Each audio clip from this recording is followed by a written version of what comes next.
Hi everyone and welcome. It's wonderful to have you here. Today we are chatting with our special guest, Laura Klein of Snotty Noses. And it's your opportunity to jump in and ask questions and get feedback and advice from Laura. She's got so much experience, particularly in running an online business and a retail business as well, and customer service and all those kind of things. So yes, wonderful to have you here, Laura. Oh, thanks for having me. Exciting. Can you see me okay? I feel like I'm dark. I'm really dark here. I can see you, but have you got your light turned on in your office? Yes, and it's the gloomiest day in Brisbane ever. It's awful. That's okay. This might be better.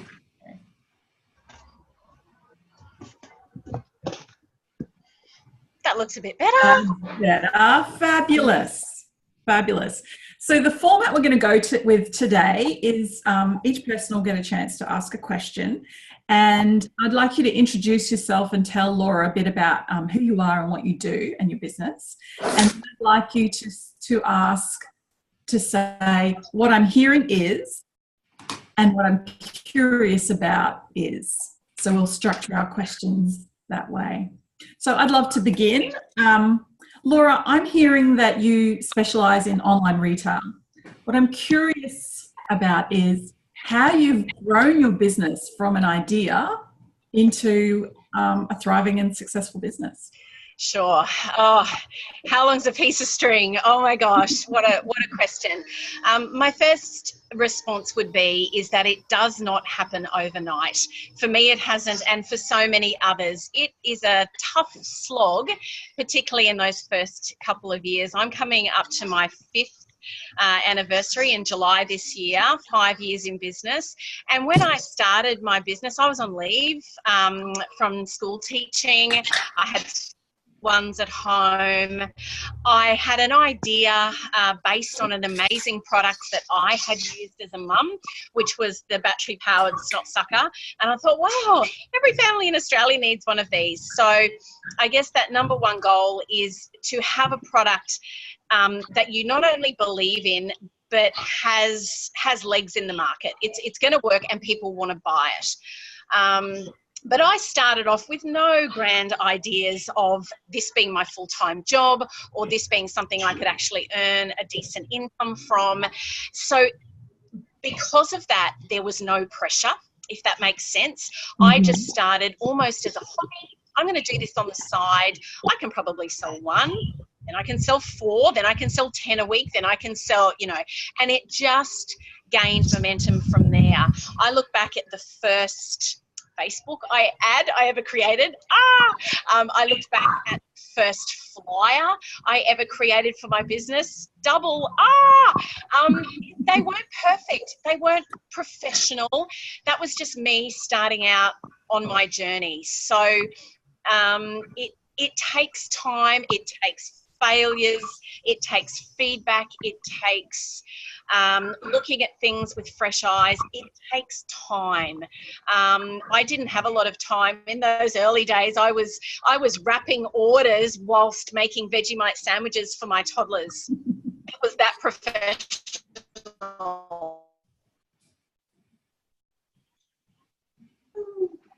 And then school now, I stopped teaching because I realised I actually couldn't. I went back to teaching part-time. I realised I couldn't do everything. And I had enough confidence in myself and my business to say, you know what, I've been going for 2 and a bit years now. I've got some sales behind me. I'm getting repeat customers. I'm going to go for it and just do the best I can to learn as much as I can. And in saying that, gathering a tribe around you that are supportive is so important.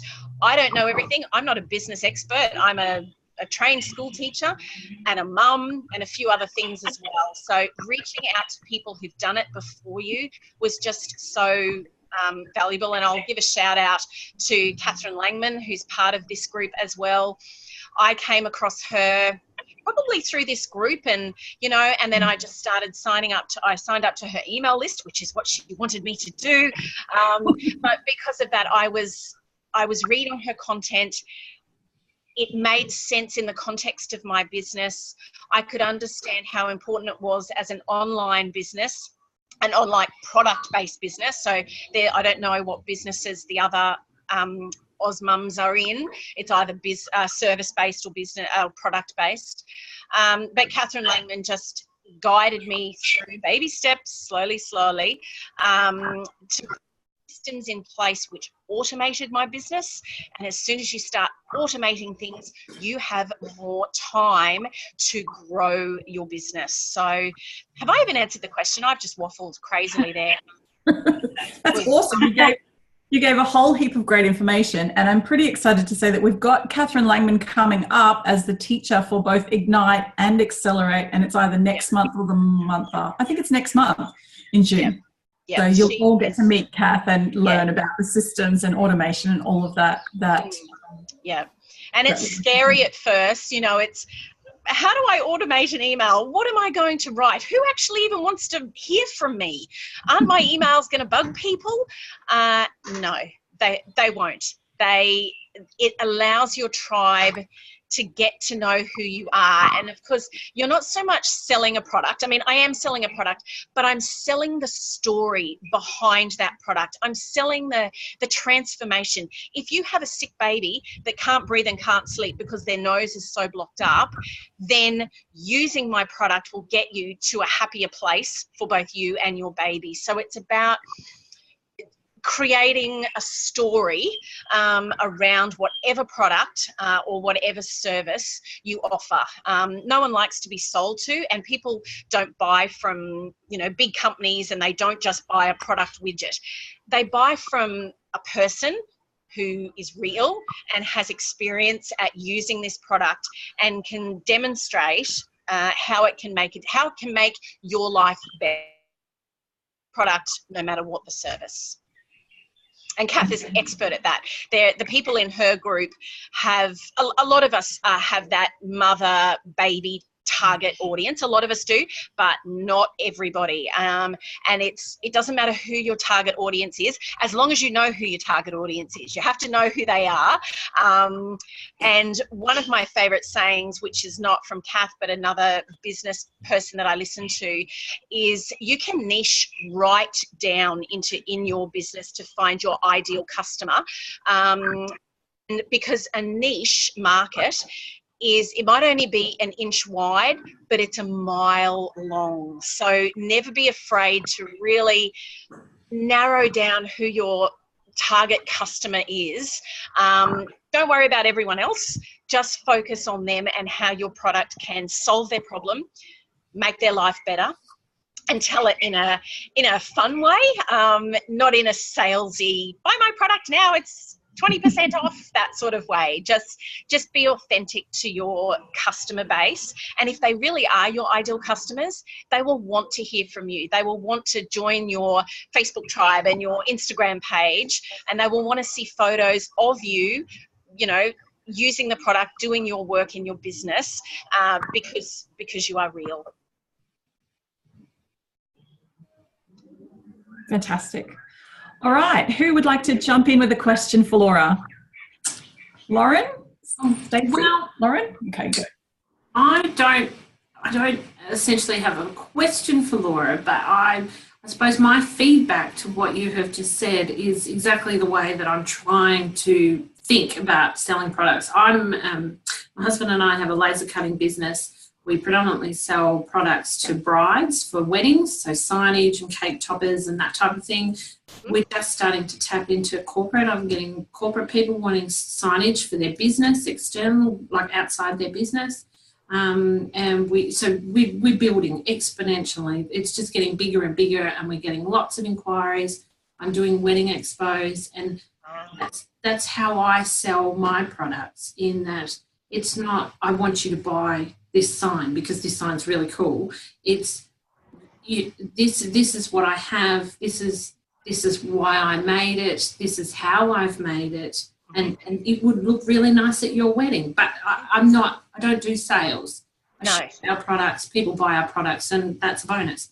Yes. So I suppose what I'm sort of saying is thank you for your insight, because what you've just said is exactly the mindset that I'm trying to keep, and it's inspiring to hear that, you know, other businesses are growing, and I really wish that I had your product when my kids were growing up, because the amount of snotty noses that I had to deal with babies. Right. Yeah, so true.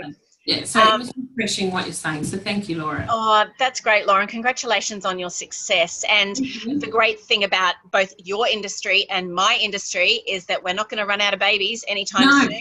And we're not going to run out of weddings anytime soon. So I think that's right back at the starting gate. That's such a great decision to make when you say, I'm going to go into business for people who are getting married. I'm going to go into business to help new mums with sick babies.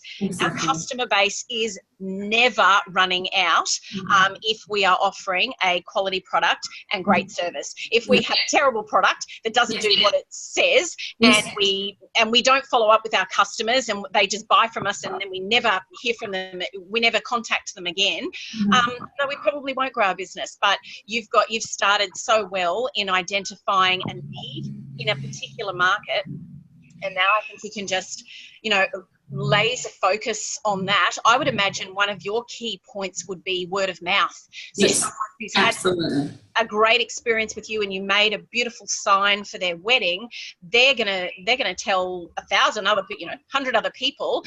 Mind you, if you're terrible, they'll tell 100 other people to go to that person. But if you're great, they will say, oh, ring Lauren from da-da-da and she will get you sorted.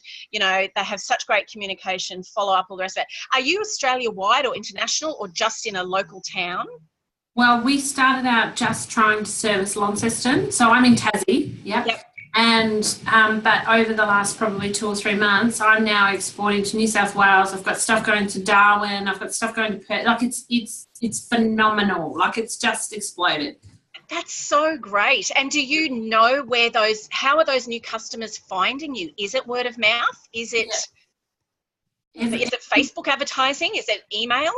Every contact that I have, so essentially we have a website, you buy direct from the website, but if it's custom made, which most of our stuff is, I have to do a design. So I'm talking with people. We've got the automation of the website, so if they buy something direct, that's fine.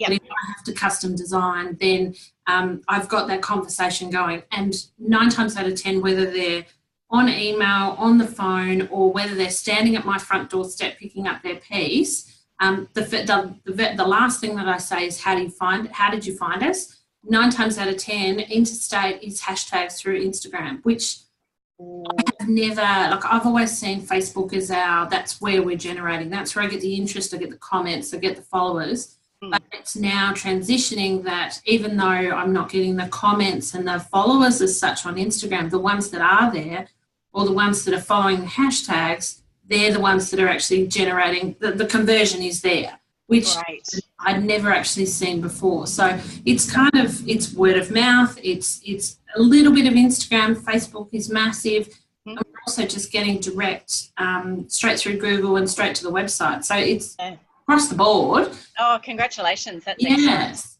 So for me, it's building. It's really, really good, but the next step is the automation. How do I turn that generation, that lead, those conversions into, how can I make it easy to get through it? Because it's nuts at the moment. Yeah.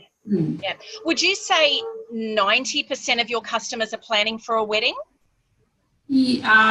Probably at the moment, yes. 90%, yes, are in the planning stage.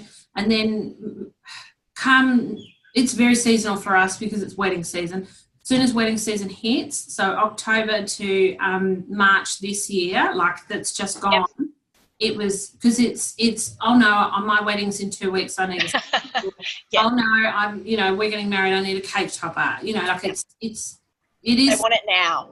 But in saying that, this time last year we had no orders. It was really, really quiet. This year we've had a period of 3 weeks where my husband is at home laser cutting. He said, it's really it's dropped off now. This is our quiet period. Well, no, it's just exploded again. So, Isn't that exciting when it happens? And It that is. your key period is completely switched from mine. I am coming.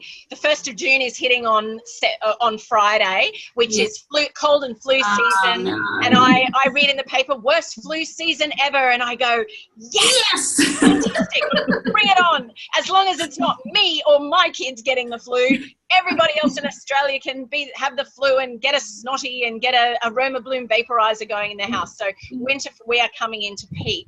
But because of this automation that I've set up for a few years now, our November to March, which is summer holidays, hardly anyone's sick, no one's got money to buy stuff post-Christmas, it actually was easy.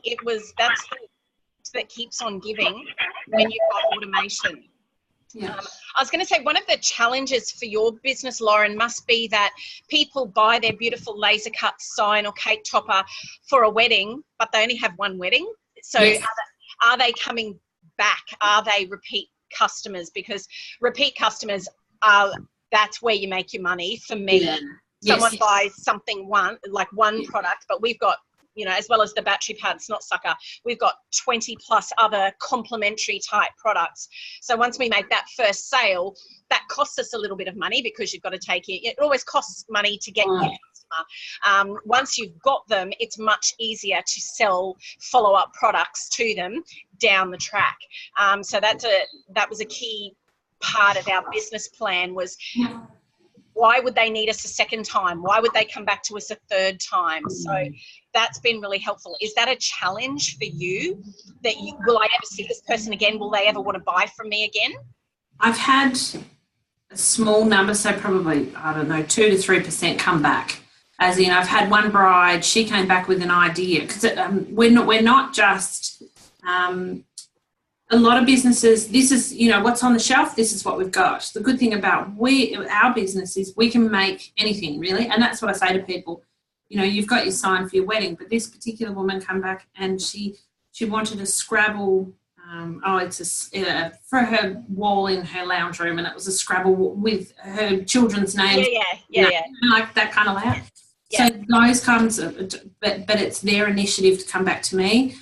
I don't, at this stage, I'm not confident enough to go back to those people that I have sold to and to say, what about a cake topper? What about this? What about that? Oh, we've got this. That's something that I need to develop in me to be able to go, you know what? We do have products that are not wedding based that are for you. And that's something that I need to learn. Exactly. The ultimate upsell, if you're buying this, you may as well tack that on as well, It's, if you do it in a really authentic, helpful way, not salesy, helpful, that would look really good together. Then, people they're ready to throw money at you. They really, really are. Wouldn't it be interesting for you to get on your database of previous customers, their wedding anniversary, and a year later follow up? They got married on the 1st of April this year. Guess what? I'm going to send them in March next year. 4 weeks out from their wedding anniversary, I am going to send them an offer for something. I don't know what, but that's perfect. That beautiful day. Yeah, that's absolutely. Do you know, I hadn't actually looked at it as conversion, but I'd actually looked at it as in a really nicety. What if I sent them a card for their wedding anniversary? that type of thing. Totally. But I actually thought of it as conversion. So I'm going to do that. Thank you, Laura. I'm writing it down now. Yeah. Fabulous, Lauren. Now, Beth is here. She can't stay long, so I'll put Beth on. Hi, Lauren. I just had a thought. You could do like a baby offer as well. Like Beth, you can introduce yourself, and if you've got any. Hi, I'm Beth. I'm from Dirt Mum.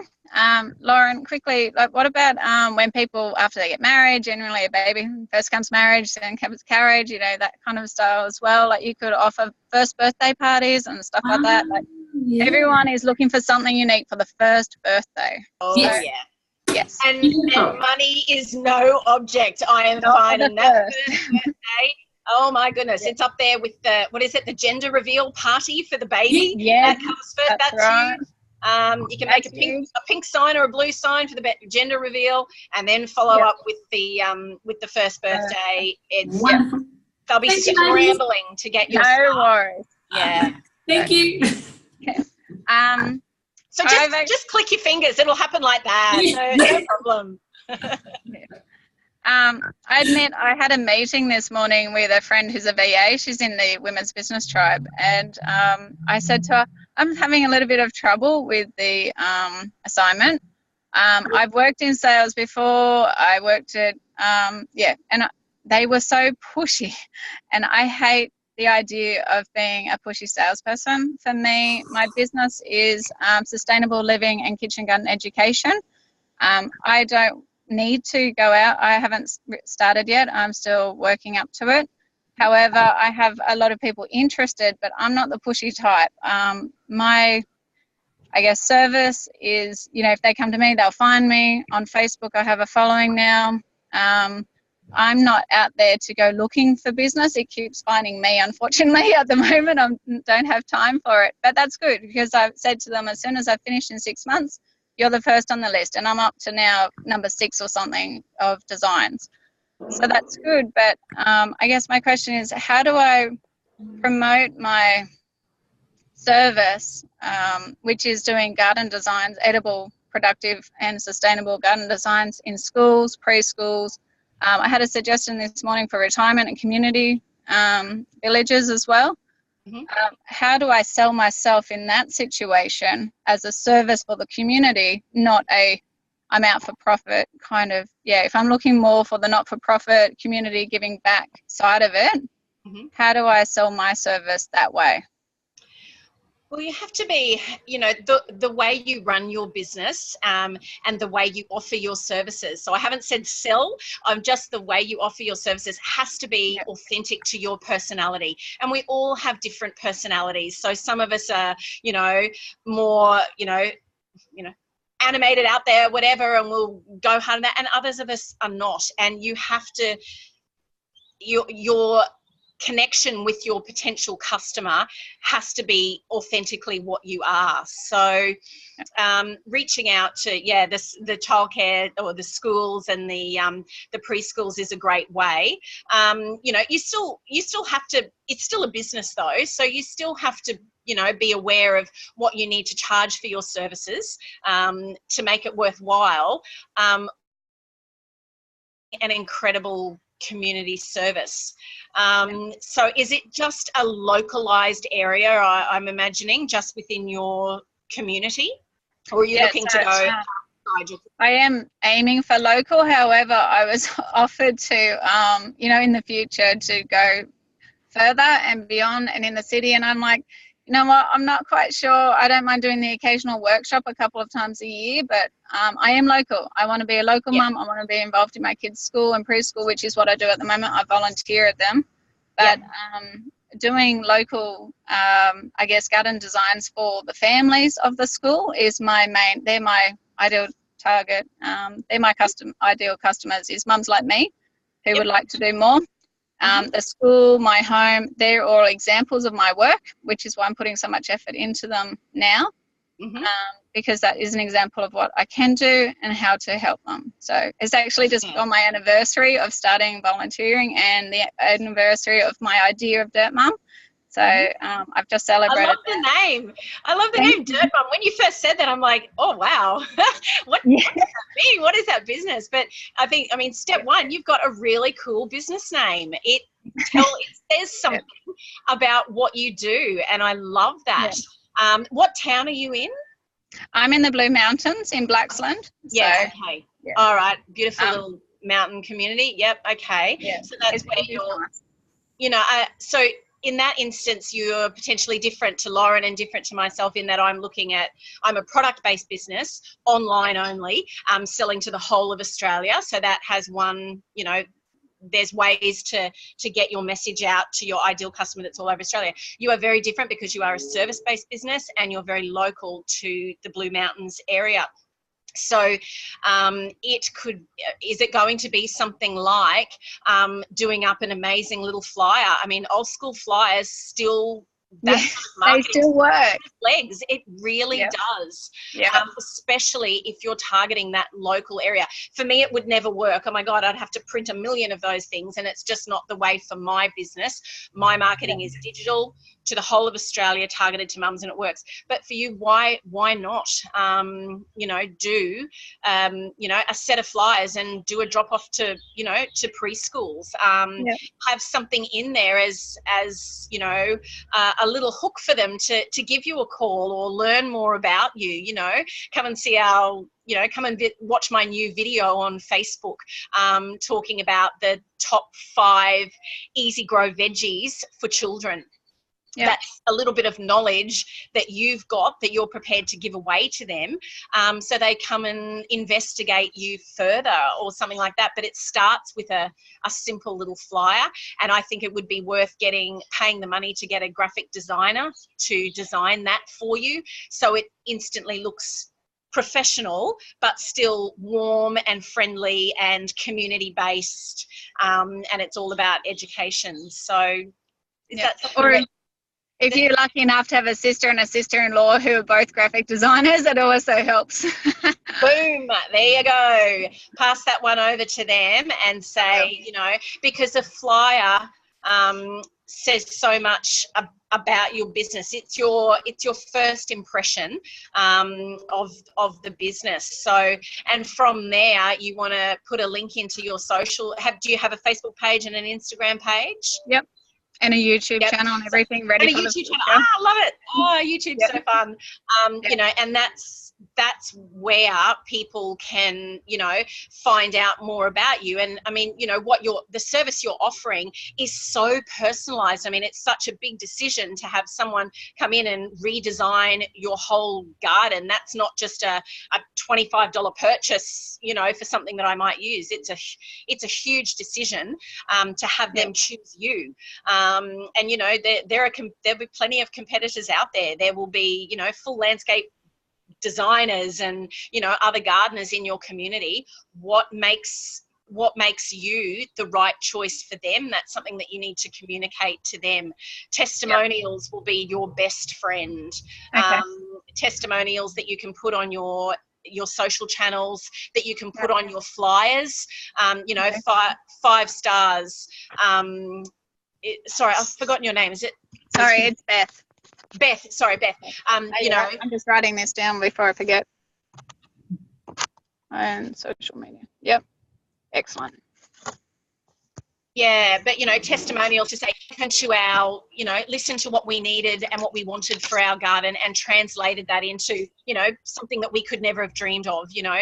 And you only need a couple of testimonials to start with, and it can just, you know, they have to be genuine, of course, but it just can roll on from there. You print a flyer with a testimonial on it, and it, you know, it can really. Yeah, it can really go well. Do you give like free consultations or something like that? You know, free quotes or anything for a design? That's what I was thinking of doing an obligation-free quote, 1 hour, which I've looked around in the mountains. There's about 4 of them. We're permaculture educators. So fortunately, I've looked around and there's only one other competitor that does similar to what I'm offering, but they're very expensive, and everybody has told me how expensive they are, that they love what's offered, but nobody can afford them, like in my friend network and in my social media surveys and things. So I've lowered my prices to what I value as a good value, what I would pay as a single income mum. And also what the school budget and preschool not-for-profit is, and also churches, what they said they can afford. So that's what I've based my prices as. Yeah, and remember with schools and kindy teachers, I'm just thinking as an ex-school teacher, remember how many grants are available to them through the local government, state government, federal government. All levels of government are literally throwing money at preschools, kindies, childcare centres, schools to implement better environmental education. You know, upgrade your, you know, grow an edible garden, have these programs in place. So, you know, that could be a really good source of funding. So it's not coming directly from the school, but it's coming. And it's grant time at the moment. I'm filling in 3 of them for school and preschool. So it is the season. So that's why I feel like next autumn is the time to really kickstart and launch, because it's the season. Yeah. So, yeah. Well, thank you so much for your time. I've got an appointment, but I really appreciate I'm glad I popped in. And I'll listen good to the rest luck. of the recording later. Yeah, really exciting. Take care, Beth. Okay. Bye. Thanks. Bye.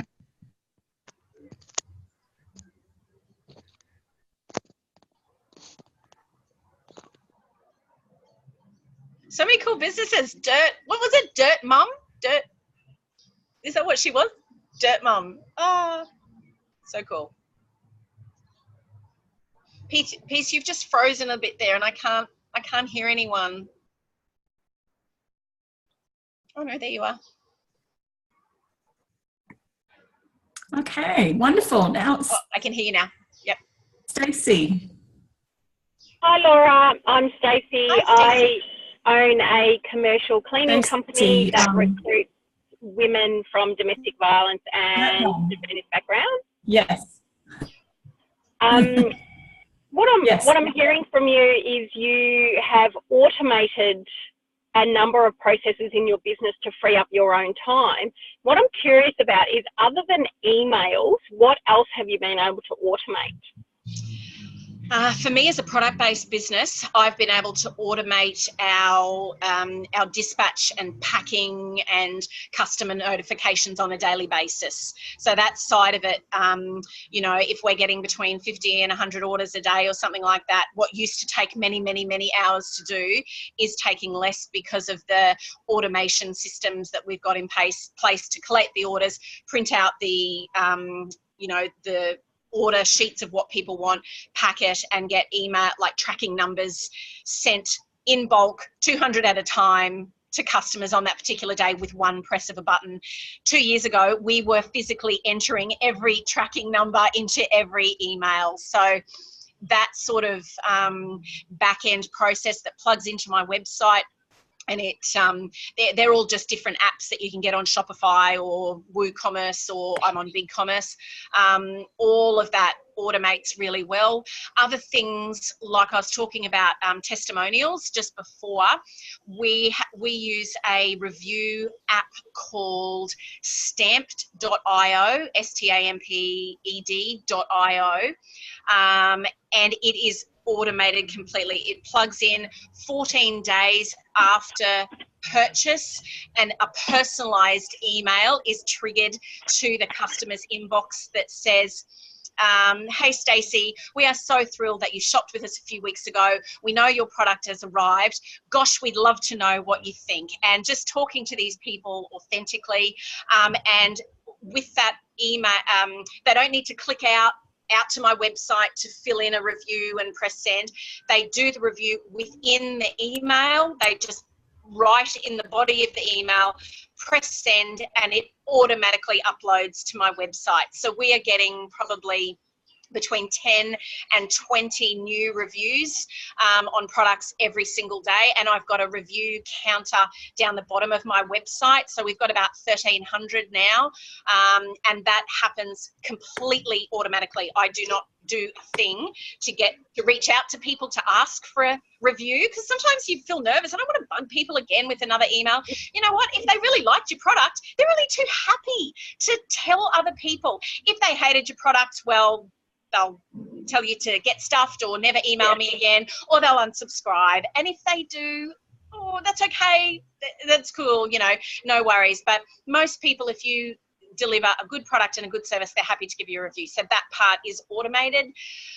What other parts? Responses to Facebook ads are also automated. So a little thing called Message Hero. If I run an ad for my snotty nasal aspirator and someone comments, and usually the comment is them tagging a friend in going, oh my God, look at this product, it looks so amazing. 30 seconds later, an automated but personalized based on their first name message comes through to their messenger. Hi Stacey, so glad you checked out our Snotty Aspirator online. You know, we're real people. We're based in Brisbane. And if you have any other questions about the product, please reach out to us. And that goes to them automatically 24/7. I'm not sitting there typing that. And then if they come back with a question or a response, yes, I have to answer it personally, or one of my staff do. But that's another automation that that keeps it really personal and not too salesy. Email is the big one for automation in two ways. Emails to nurture a new lead, someone who's just discovered your business, whether someone told them about word of mouth, or whether they saw a Facebook ad, or you know, whether they saw an ad for you in a magazine or saw you on YouTube or whatever. They first come to your website. They may not be ready to buy. They want to stalk you a little bit and check you out and see if you are the right fit for them. So your email sequence has to be nurturing, you know, a series of 2 or 3 or 4 emails over a 2-week period. Just introducing yourself, saying what your business does, why you're better / different to other businesses in your similar market, why your product is superior, how your product can help. So not just my product, you know, takes 2 AA batteries and it sucks snot and it does this. No, my product can help your baby sleep better, feed better, and feel better if they are sick. So storytelling. So all of that happens automatically in an email. So I'm not asking them to marry me the first time they come to my website, because that would be freaky. So just, yeah, slowly building up, and then, you know, and then asking for the sale after 2 weeks. You know, if they haven't unsubscribed after 2 weeks, they must like something about you. So after 2 weeks, you know, you've been following us for a little while and we're thrilled to have you as part of our tribe. Just wanted to let you know that this special offer, you know, of whatever it is in terms of the commercial cleaning, you know, it could be a particular offer that you're giving to them. Is your target market private customers or businesses? Businesses predominantly, mainly SMEs. So we're not looking for the larger corporations. Yep. Somewhere mid-range with, you know, 0 to 25 employees. Yeah, yeah. And is that in a particular geographical area? Not particularly, no. We're Melbourne Metro, so we can service everywhere between, say, Geelong, up Bellarine Peninsula, all the way up to Melbourne, northern suburbs, and then all the way down past the Mornington Peninsula. Yeah, okay. Yeah, so still zeroing in on that Melbourne and its surrounds, but gee, there's a lot of SMEs in that area that could use your business. Again, you're not running out of customers anytime soon. It's about getting people to know who you are and why you are a better choice for them than another commercial cleaning business. Your point of difference. Why are you better? Why are you different? Does that help with some of those automation-y type things? Absolutely. So yeah. Since day one, I have always contacted everyone who's emailed me for a quote. I find that if I can talk to them on the phone, 100% of the time, I will get an appointment to do a quote, to actually provide them with a face-to-face quote. Yep. We have a really good sign ratio. I think I'm sitting at 95%. So 95% of people that I get in front of them, I know, go figure, what? Right? Oh my God.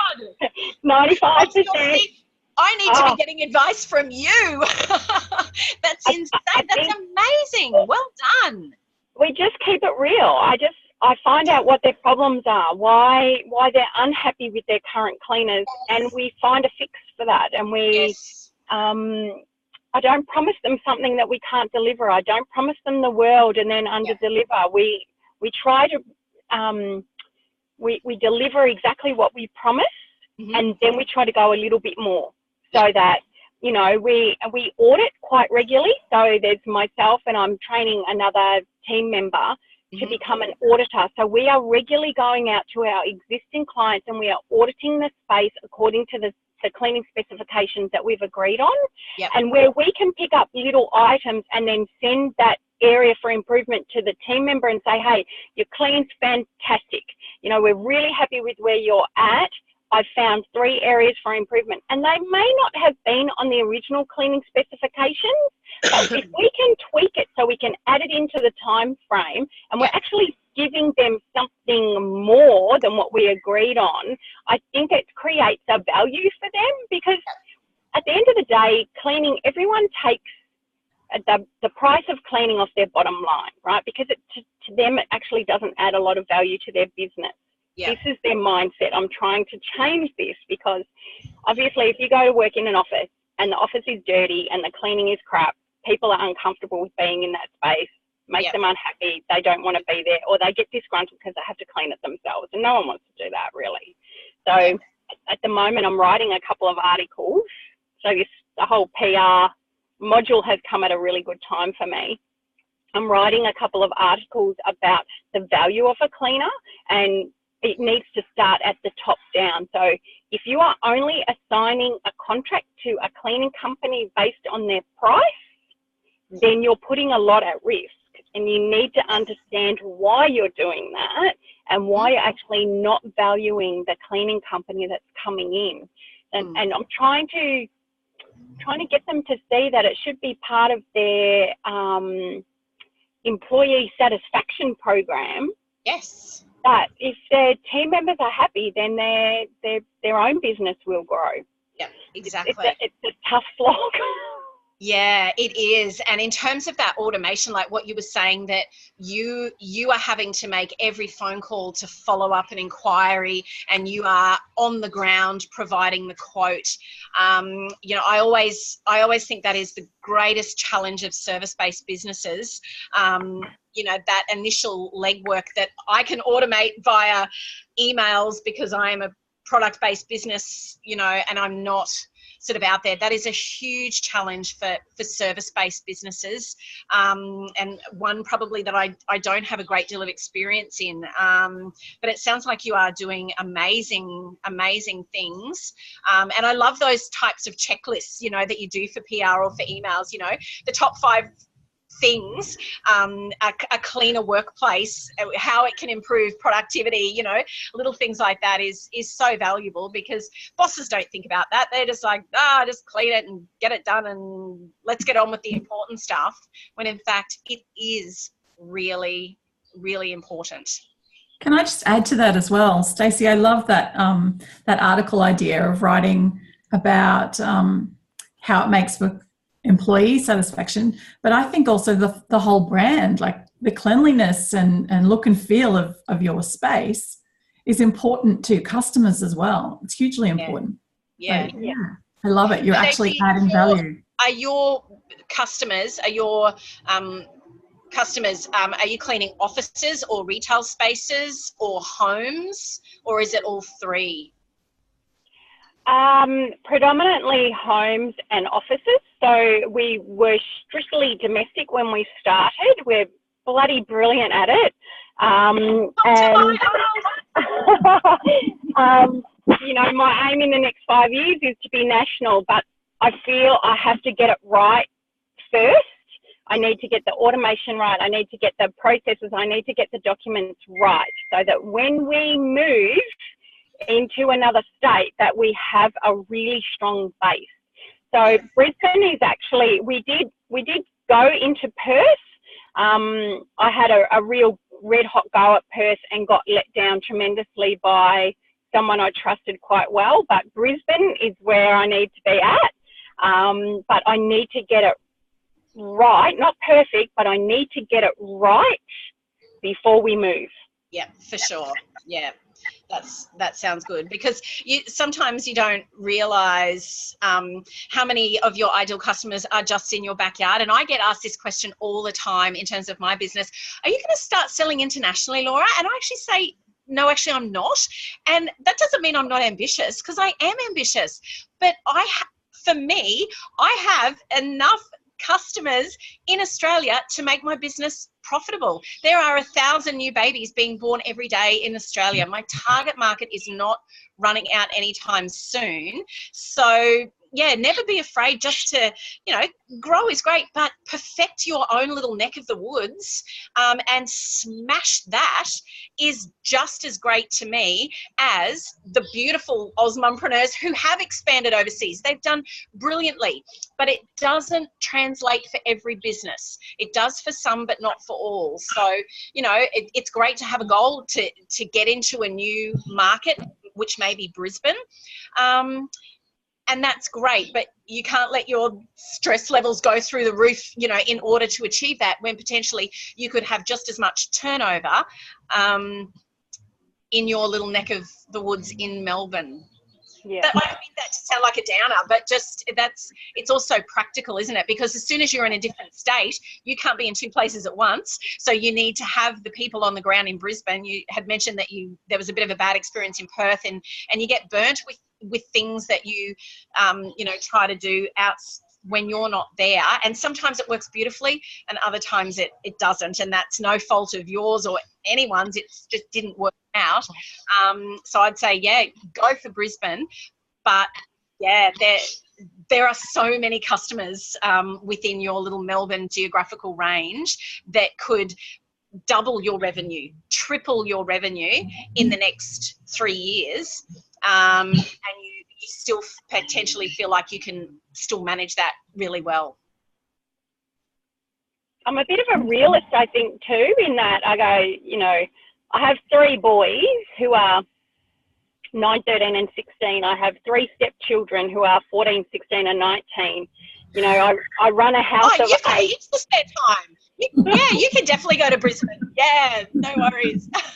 But I need to keep it real and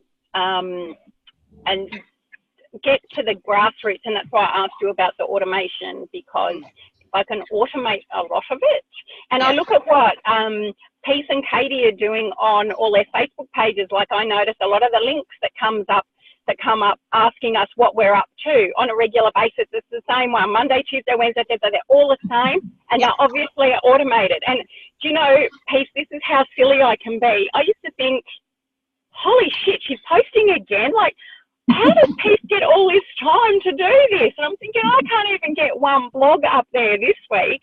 And then it dawned on me, I'm like, you're as thick as anything. Like, how did you not realize it's automated? So it's, I need to get that. I need to get that happening, as well as the feedback. I need to get those testimonials up on the website.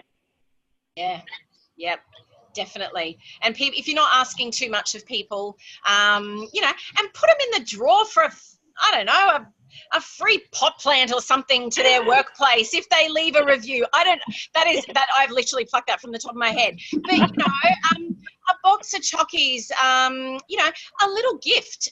I do that for my reviews. At the end of every month, I give someone who's left a review either on Facebook or my website. It doesn't matter. We put it all into the drawer. And one of those beautiful people will win our Aroma Bloom Cool Mist Vaporizer, valued at $99. Now, the cost of that, let me tell you, it's not even, I don't even worry about the cost of that, because that incentive to fill in the review form because they've got a chance to win this beautiful little prize, that's enough. You have to offer them something. I think you're asking for them to open your email and take 2 minutes out of their day to review. Let them have a chance at getting something back. So yeah, do a prize, do a pot plant or something that would look nice in their workplace or their home. Or even one of my Cool Mist vaporizers. Buy one of those. Yeah.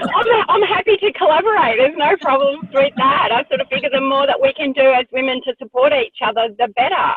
Exactly. No problems with that. I mean, we can offer, 2 or 3 hours complimentary clean to, if we get, say, 50 testimonials, of those 50 make one draw, and that person receives a 3-hour clean in their home. I'm happy to do that. There's no dramas. I hadn't considered that. Yeah, dangle a little carrot, and make sure with your email that your subject line, like subject lines for emails are so critical. There's been 10 billion articles written about open subject lines, and it would be something like hey, Stacey, review us and win, something like that. So when that appears in someone's inbox, they recognize your business name. Oh, yeah, I used them just the other week. Oh, review us and win. Done. I'll open the email. I'll give her a review. Oh, man, I might win a new fruit bowl, or I might win, some flowers, or a nice something for the kitchen, because every workplace has a kitchen, and every home has a kitchen. So a kitchen related products would be gorgeous for them to be able to win. So just pick something that they'll like, and offer it for their kindness of leaving a review. Thank you so much. Really appreciate your feedback. Oh, well done. Congratulations. Amazing business. And when you come to Brisbane, come and clean my house. Okay. Done. Rochelle, we haven't heard from you. I'd love to hear your question for Laura. Yeah, hi everyone. I'm Rochelle from Nudge Interiors. I don't have a video going, so Okay. iPad, laptop, whatever it is.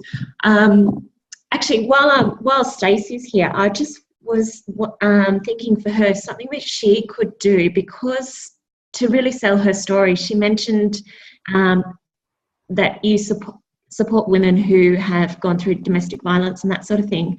Perhaps on your website or somewhere out there you could be doing some staff testimonials. I mean, obviously in that sort of situation they can't have their names, but they can still tell their story of how you have supported them in giving them the opportunity to work and to get out of that domestic violence situation. Yep. So that people can really see your story of the women that you're helping. Mm-hmm. Because that's a huge great idea, Rochelle. Yeah. Can I just add that we also do something similar? We donate $1 for every order per month to Bears of Hope, and Bears of Hope are a beautiful organisation that help support families with pregnancy loss and stillbirth. Not that I haven't had personal experience with that, but I know dear friends that have. And again, doing that is just a feel-good thing that I want to be helpful. But I think it gives a personal touch to your business, and if people are deciding, oh, will I buy this? Oh, won't I? Oh, that's nice. They do a charity donation. $1 from my order will be given to that charity. And I actually include that information on our website, but also in that automated follow-up email that sends them their tracking number for their parcel. I just remind them to say, look, thank you for shopping with us, but thank you even more for helping us support Bears of Hope. So little things like that. I don't look at it as a commercial gain. I look at it as just a beautiful thing to do for the community. But it's just an extra little tick for your business to be just authentic and make people want to do business with you, I guess. Thank you. Thanks, Rochelle. That's a great suggestion. I hadn't even thought about that one either. Yeah, it was ticking over in my head and I just thought I have to get it out there. Yeah, great idea. So, I don't really have much to say or ask. It's been nice to listen along. What's your business, Rochelle? Yeah, I'm an interior designer. Oh, sorry, you said that. Sorry, yes. Yeah. So it is service-based. I know my ideal customer, and I've really honed in on that. And I know my passion is about supporting original design, particularly Australian-made products where possible, but also a project I'm working on at the moment, we're using a lot of international brands, but they are high-end, high-quality, well-made. They're going to last generations, and that's what it's all about. And so I guess in a way I can also bring in that sort of eco-sustainable. There's a lot more awareness of that coming through in the industry, and a lot more businesses trying to work that into their business structure, so that they are saying, we are sustainable, or the products that we supply are sustainable. Yeah, ethically produced. It's a big buying decision. That's great. It is. And you're obviously that comes at a price, so your services won't be for everybody. No. But when you can find your ideal customer, you have a great offering. Yeah, exactly. No, that was one of the interesting things going through the workbook last week. That one of the questions was, what do you say when someone says you're too expensive, or that, or they're just not my client. So it's quite black and white for me, which is good. Yeah. Makes it easier. Mm-hmm. I know that it's not something everyone can afford. I think in some ways interior design is a luxury that not everyone can justify, and particularly at the moment, we as an industry, we're really, really struggling with all these programs like the Block and people can do it themselves, right? Oh, absolutely, and you can do it in one week. That's what they think. I think House Rules, Rochelle, is a really good ad for why you do need an interior designer. Imagine put into your house. It's terrifying. It is. It is, and just we're currently in a rental property at the moment, and it's very much the house that Jack built. And I just think, how do people think they're actually adding value to the home when they've done the DIY themselves? And just simple little things that me as a perfectionist I can't handle. We've got door handles. They've changed door handles on the kitchen cabinetry and they're crooked. So, I mean, not everyone would notice that, but my eye for detail, I could see if it's a mill out. So, yeah, little things like that. But yeah, it's just knowing I know who my clients are, and I'm not afraid of that. So yeah. Awesome. Yeah, I don't think I've got any questions. Okay. My battery's running low on my laptop. I better go and get a charger. I don't know how much more time we've got here. No, that's it. I want to just suddenly blank out on you. We're finishing up now anyhow. Okay. So yeah, thank you so much, Laura. Oh, you're welcome. I love hearing these stories. I mean, that's just the great thing about Osmompreneur. Everyone's got a story, and you just learn, everyone faces similar challenges, and then and then there are different challenges as well, depending on the type of business that you have. But what you hear in all of the voices that we've heard from today is a passion and a belief that they are doing good in their little part of the world, and they are helping someone make their life better, whether that's through a clean house or a clean office, a beautifully designed home, a laser cut light, for their wedding, a veggie patch that they can eat, that they build themselves and they can eat from, a baby that sleeps well because they haven't got snot stuck up their nose, whatever floats your boat. But we're all helping solve problems. That is the essence of being in business. And it's just, really exciting. Thanks for the opportunity to have a chat. You got me out of packing parcels. The girls are really busy today, and I was meant to be in there helping them, and I'm not. I'm out here. Oh, thank you so much. Yeah, it's been wonderful chatting with you. Really, really good. Easy done. Can I tell the girls piece what I'm doing on Friday, that crazy PR stunt that I'm doing? Yes. In Brisbane on Friday. It's the 1st of June, so it's the first of winter, and it's our peak season, as I mentioned before. Bring on the flu. So we have got 25 mums and bubs doing a baby flash mob at South Bank in Brisbane. We'll have the mums holding their babies with a snotty sucker up their nose, doing a little dance that we've choreographed. It's so silly, but hopefully we've got the newspaper, interested in that. If not, we'll video it ourselves and put it online. But again, it's just something different and quirky, to get the message out there about our business. So why the heck not? So look out for us on the news. Imagine if we went viral. That's what everyone keeps saying. Go viral. Yeah, I love it. Make sure you share it in the tribe too, so we can all have a look. It might be a total disaster, and I may not be sharing with anyone. But you know what? You'll never know unless you give it a go. That sort of the launch of a new season comes around, once a year for us. Here comes winter, so let's do something silly. So there you go. And that's not automated. For the people that were asking about automation, there's nothing about that that's automated. Oh my God, it is me choreographing a crazy dance with my kids in the lounge room going, do you think we'll be able to do this? Yeah. I love it. All right. Thank you so much, Laura, and all the best for Friday. I can't wait to hear how it goes. Thank you. Bye, everyone. Bye. Bye.